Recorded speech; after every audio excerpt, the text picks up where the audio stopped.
Carlos Madrigal. I'm with the Pamir Law Group, and we are IR members for China and Taiwan.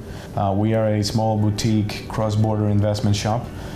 We assist traditionally foreign investors coming to China and Taiwan for a wide variety of investment projects, including mergers and acquisitions, private equity, venture capital, joint ventures.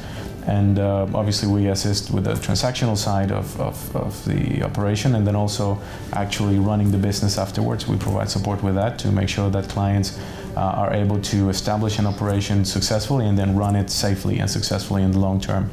And finally, in recent years, we have also started assisting Chinese clients, mainland Chinese clients, with investment overseas. In our experience, key partner selection is probably one of the most important decisions that every foreign investor is going to face in China.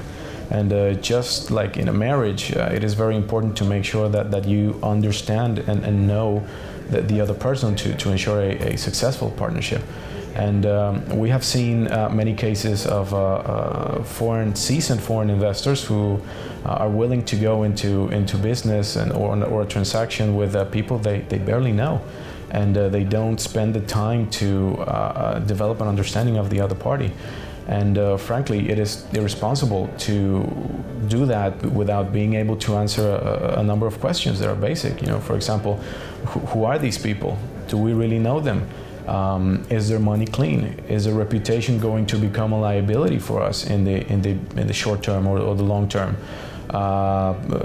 Can they deliver on their financial and other types of commitments that they have made to us that are necessary for us to succeed?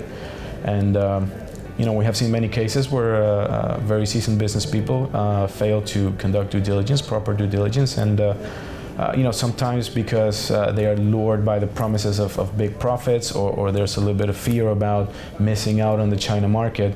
But frankly, you know, I don't think anyone watching this video, whether you're an executive in an organization or an advisor, you know, that is working with such an organization to go into this kind of partnership without, you know, taking the necessary steps, and then, you know, having to own a potential disaster.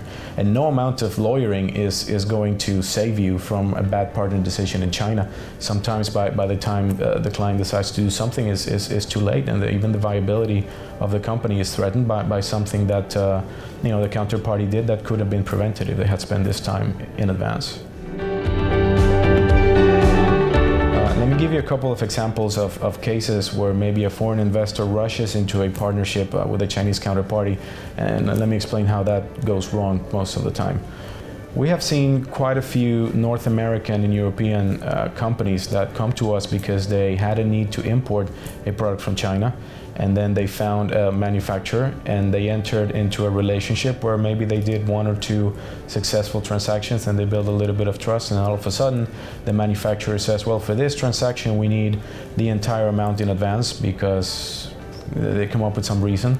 And you know, they just go, and the client goes and does that, and then, you know, 3-4 months later, everybody disappears. You cannot get anyone on the phone, and the client realizes that A, we don't know whether this company exists or not. Is it properly registered? Does it have assets? You know, we're now in a situation where they owe us money, and do we have an ability to sue them or get our money back or enforce against their assets? And they find out that the company doesn't exist. And the person that has been their contact window, they know an English name, they know they have been dealing with Johnny Chen, but who is that? They don't know, they don't have an ability to find them or identify them. And then they end up you know, having to explain to their top management, you know, what happened and why we don't have a supplier and why we're not able to get our money back. So that's obviously a bad situation. So obviously, once this happens, we certainly can go and try to recover the funds and try to find the people that took the money. But that, you know, still leaves the company with a problem. They don't have a supplier, they don't have the products that they need. So what we recommend most of the time is that before the company goes into this kind of relationship, that a thorough understanding is developed of the counterparty in order to prevent these kind of situations, rather than trying to fix them after the fact. It is also equally irresponsible to fail to monitor the behavior of these key partners after a transaction takes place or after the key executive comes into the company. And we help clients make sure that they always have an understanding of what's going on with their China operation and that they don't regret it in the long term. Let me give you an example. We had a client that was a high-tech electronics manufacturer, and they had a facility in one of the major cities in China. And they had this project where basically they decided that they were going to build a second manufacturing facility in an inland province, in order to reduce their costs. And they hired a new manager to head that project, and so that person was sent, away from the major city into the inland city. And top management basically, let that person run the project, the construction project, and they were frankly asleep at the wheel. So after 2 years of running around unsupervised, the company realizes that this key manager had set up a complex scheme of kickbacks whereby he had these contractors that were overcharging the company to deliver substandard quality work.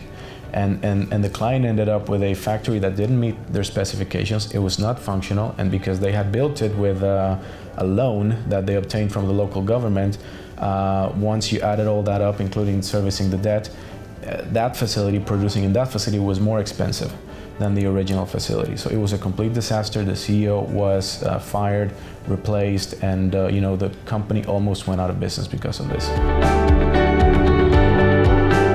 My opinion is that everybody should worry about partner selection in China.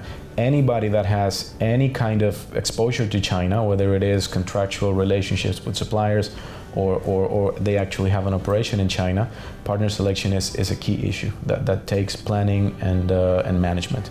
And this means foreign companies that are looking for investors from China.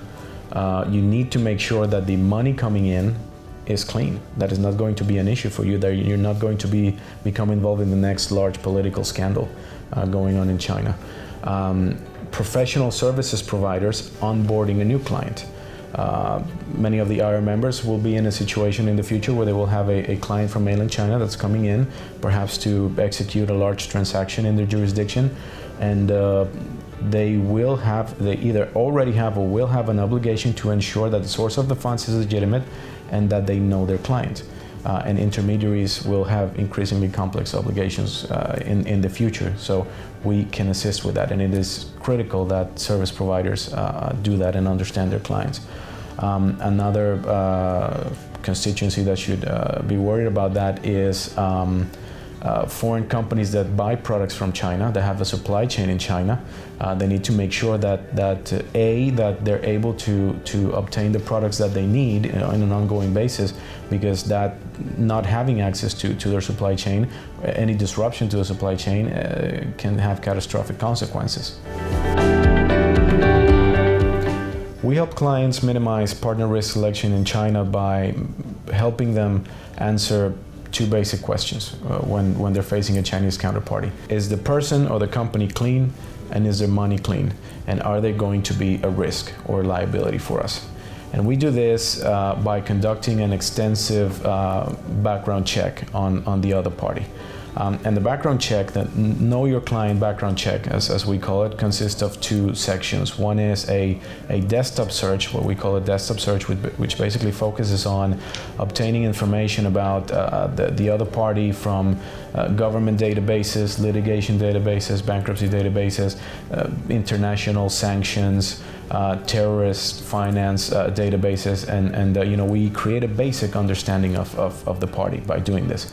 The second stage of the background check is we deploy a team of on-the-ground investigators to conduct discrete queries about the reputation and the situation of the party. During this phase, we usually uncover a wealth of information that is just not available, obviously, in the public record. We talk to suppliers, we talk to members of the business community, competitors, government officials, and then we make sure that we dig out as many skeletons as we can. during this phase. After we conclude the background check and the client has a good understanding of the other party, if required, sometimes we move on to the source of funds report to make sure that the money is actually clean. And we partner with a local accounting firm in China that goes through the records of the company in this case and make sure that A, their accounting practices are up to international standards, and then B, make sure that the origin of the funds that are being moved out of China, that are being used for the investment project, just make sure that they are from legitimate sources. And this is critical for obviously M&A cases as well as investor immigration projects. When you have a Chinese investor that's coming to the UK, going to the US, Cyprus, Malta, all these places, because they need to make sure that the source of the funds is legitimate. And finally, once we help the client determine whether the counterparty and their funds are clean today, we help them design and implement programs to ensure that the counterparty remains clean and they're clean tomorrow and next year and going forward. And this is critical because in our experience, many of the problems with partner selection gone wrong actually start manifesting themselves after 1 or 2 years. They do not manifest immediately. So it is very important to keep looking, keep monitoring, and make sure that you ensure that their future behavior does not become a liability for you. So periodic background checks and all sorts of SOP, standard operating procedure reviews, to make sure that it becomes, risk management becomes a part of everything that the company does in China.